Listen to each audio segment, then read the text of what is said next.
एक दिन जब शिखा अनाथालय के बच्चों को शिक्षा प्रदान कर रही थी, तब उसकी नज़र केशव के कमरे पर पड़ी, जिससे रोशनी आ रही थी। वैसे तो केशव शिखा के सुबह उठने से पहले ही दफ्तर के लिए निकल जाता था और शाम देर से आता था। अगर केशव दफ्तर गया है तो फिर कमरे में कौन है, यह सवाल शिखा के दिमाग में खटका। उसने पढ़ाई को रोका, बच्चों की छुट्टी की और केशव के कमरे की तरफ बढ़ी। कमरे की छिटकनी अंदर से बंद थी। उसने दरवाजा पे कान लगाकर सुनने की कोशिश की तो उसे अलमारी खुलने व बंद होने की आवाज़ आई। शिखा ने बिना सोचे समझे दरवाज़ा खटखटाया। 2-3 बार लगातार खटखटाने के बाद दरवाज़ा खुला। शिखा ने केशव का सकपकाया हुआ चेहरा देखा। "अरे तुम आज बड़ी जल्दी उठ गई।" केशव ने अपनी आवाज़ को काबू में लाने की कोशिश करते हुए बोला। "आज माँ की थोड़ी तबीयत खराब थी तो मुझे बच्चों को पढ़ाना था, इसलिए जल्दी उठी। तुम क्या कर रहे हो ऐसे चोरों की तरह अपने कमरे में घुसकर?" "अरे वो आज मेहता जी ने छुट्टी दे दी," केशव ने बोला। शिखा को पता चल चुका था कि दाल में कुछ काला है। "तुम अभी भी झूठ बोलना नहीं सीख पाए हो।" यह कहते हुए शिखा केशव को धक्का देकर कमरे में घुस आई। "वह तो ऊपर वाला ही जानता है," केशव ने खुद से कहा। शिखा कमरे में घुसी तो उसने एक अजीब दृश्य देखा। कमरे का सारा सामान उथल-पुथल था और एक बड़ा कपड़े का बैग ज़मीन पर रखा था। बैग को दूर से देखने पर शिखा को कुछ कपड़े व किताबें दिखीं। केशव की अभी भी सांस फूल रही थी और उसके दोनों हाथ पीछे थे। ध्यान से देखने पर शिखा ने देखा कि उसने अपने हाथों में कुछ दबा रखा है। "तुम्हारे हाथों में क्या है?" शिखा ने पूछा। केशव ने उस पर ध्यान न दिया और बैग में बाकी सामान डालने में जुट गया। शिखा चौंक उठी। उसने केशव का इतना अजीब रूप आज तक नहीं देखा था। अब केशव और शिखा आमने-सामने खड़े थे। "तुम फिर से अनाथालय छोड़ने की सोच रहे हो?" शिखा ने पूछा। केशव ने अपना सिर झुका लिया। "आज तो तुम्हें मुझे सारी बातें बतानी ही पड़ेगी। इतने दिनों से मैं देख रही हूँ कि तुम किसी वजह से परेशान हो। हर 2-3 दिन छोड़ के तुम्हें यहाँ से जाने का भूत सवार होता है। आखिर बात क्या है?" शिखा ने एक सांस में पूछा। "कुछ नहीं, बस मेरा ट्रांसफ़र जयपुर हो गया है।" "अच्छा?" अचानक से शिखा ने ऊँचे स्वर में कहा। "अरे पता नहीं, मेहता जी कुछ भी करते रहते हैं, बड़ी अजीब है।"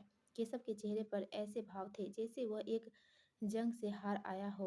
उत्तर सुनने के बाद भी शिखा कमरे के बाहर नहीं जा रही थी। कुछ देर और इंतज़ार करने के बाद केशव ने पूछा, "तुम्हें और कुछ पूछना है?" शिखा उस बैग से एक कदम पीछे हटी और पूछा, "मेरा पहला सवाल यह है कि तुम अपने हाथ में क्या छिपा रहे हो? तुम्हारे इस सवाल का उत्तर ही सारे सवालों का जवाब दे देगा।" केशव अपने बिस्तर पर बैठा और शिखा को भी बैठने की इजाज़त दी।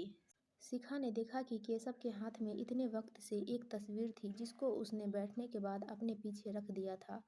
"यह बात 2 वर्ष पुरानी है, जब मैं लखनऊ में नौकरी करता था। मैं एक साड़ी के विक्रेता की दुकान में सेल्समैन था। हमारी दुकान पूरे लखनऊ में प्रसिद्ध थी। लोग दूर-दूर से आकर हमारी दुकान से सामान खरीदते थे। एक दिन शहर के एक बहुत नामी नेता जगदीश सिंह हमारी दुकान पर अपनी महिला कर्मचारी को लेकर आए।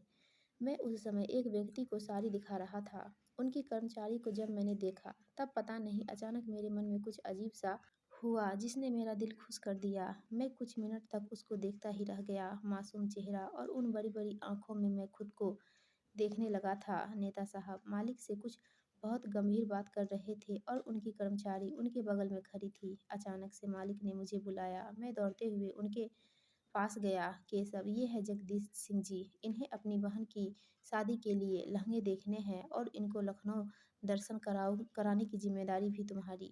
मालिक ने मेरे कंधे पर हाथ रखते हुए कहा।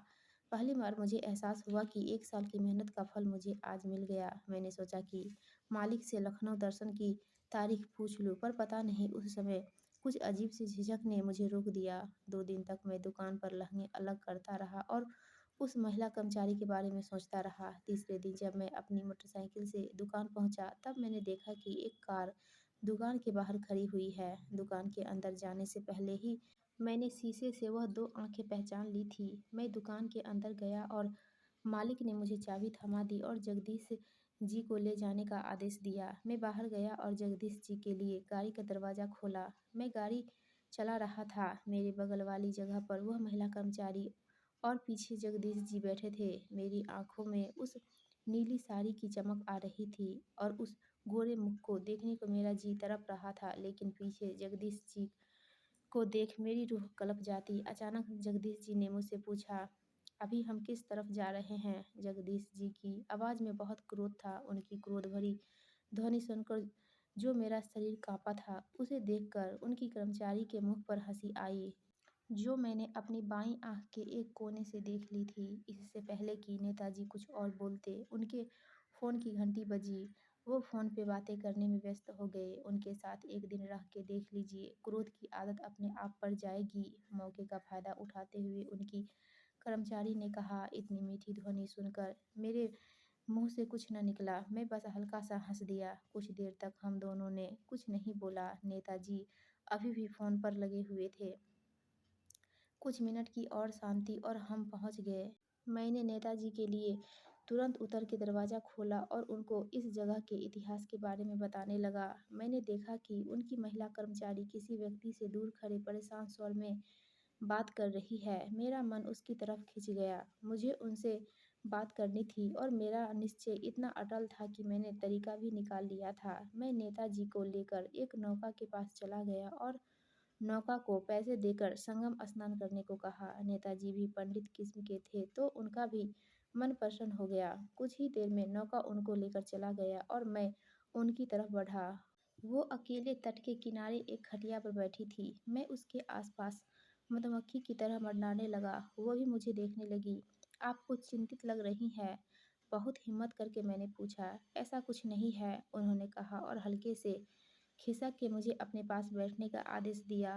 मैं पहले थोड़ा हिचकिचाया, फिर अंत में जाके बैठ गया। मैंने उनको देखा तो वह भी गंगा जी को निहार रही थी। नेताजी कहाँ है? उन्होंने मुझसे पूछा। वो संगम स्नान करने गए हैं। संगम में स्नान करने का बहुत महत्व होता है। मैं खत्म भी नहीं कर पाया था कि उन्होंने मेरे हाथों को उठाकर अपने सिर के नीचे रख दिया और रोने लगी। उनके आंसू बारिश की बूंदों की तरह मेरी हथेली को भिगा रहे थे। मेरे दिल की रफ्तार बहुत तेज हो चुकी थी। मैंने पूछा, आप क्यों रो रही है? अचानक से क्या हो गया? उन्होंने अपना सर मेरी हथेली से हटाया और बोली, अभी मुझे अस्पताल से फ़ोन आया था कि मेरी माँ बहुत बीमार है और इलाज के लिए जल्द ही 1 लाख रुपए की ज़रूरत है।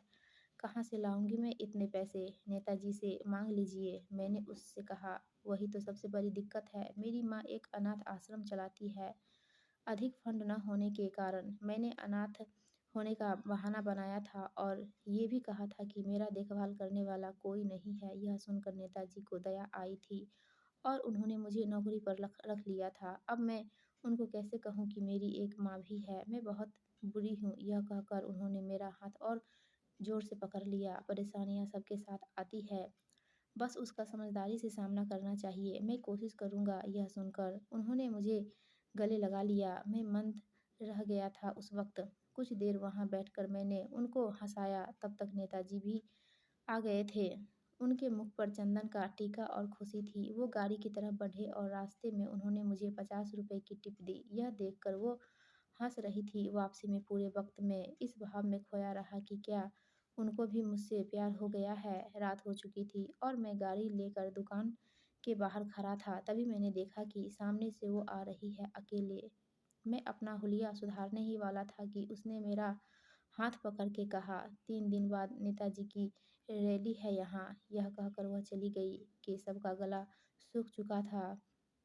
उसने एक घूँट पानी पिया। थोड़ी देर रुका। उसने शिखा के मुख पर ऐसा तेज देखा कि जैसे ही उसकी कहानी खत्म होगी वैसे ही वह उसको डांटेगी। मैंने किसी तरह से अपने मालिक से, परिवार वालों से, अपनी पूंजी में से जमा करे और अंत में उस दिन तक मेरे पास पूरे पैसे इकट्ठा थे। अंत में वो दिन भी आ गया। मेरी उससे फ़ोन पर भी रोज़ बात होती थी। मुझे अब यकीन था कि उसे भी प्यार है। मैं अपने घर में उसके फ़ोन का इंतज़ार कर रहा था। मैंने उसके साथ सपनों के साथ फेरे तक ले लिए थे।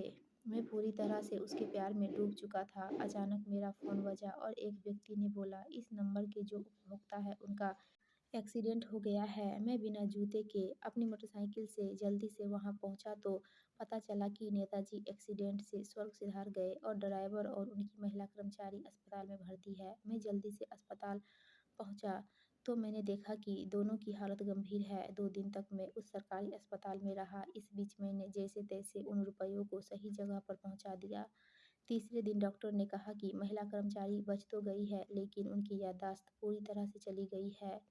उसे कुछ याद नहीं, ना मैं, ना वो प्यार भरे लम्हे। शिखा अब अपने आप को रोक न सकी और चिल्ला पड़ी, कौन सा प्यार? वो बस तुमसे मदद मांग रही थी और तुमने उसको प्यार समझ लिया। अगर लड़की हाथ पकड़ ले तो इसका मतलब प्यार हो गया। कितनी नीच सोच है तुम्हारी केशव। केशव भी अपने आप को न रोक सका और उसके आंसू बहने लगे। उसने रुमाल से अपने आंसू पोंछे। शिखा को भी एहसास हुआ कि उसने कुछ ज्यादा ही बोल दिया। माहौल को ठंडा करने के लिए शिखा ने पूछा, ये तस्वीर जो तुम छिपा रहे हो, वो उसकी ही है? हाँ, केशव ने कहा और बिस्तर से उठ गया, अपने बैग में बाकी ज़रूरी सामान रखने। मौका का फ़ायदा उठाते हुए शिखा ने वह तस्वीर उठा ली। इससे पहले कि केशव उसे रोकता, बहुत देर हो चुकी थी। यह तो मेरी तस्वीर है, शिखा ने आश्चर्य से कहा। केशव के कुछ बोलने से पहले उसके आंसुओं ने ही सब बोल दिया। दोस्तों, आपको ये कहानी अच्छी लगी हो तो प्लीज़ वीडियो को लाइक कीजिएगा और चैनल को सब्सक्राइब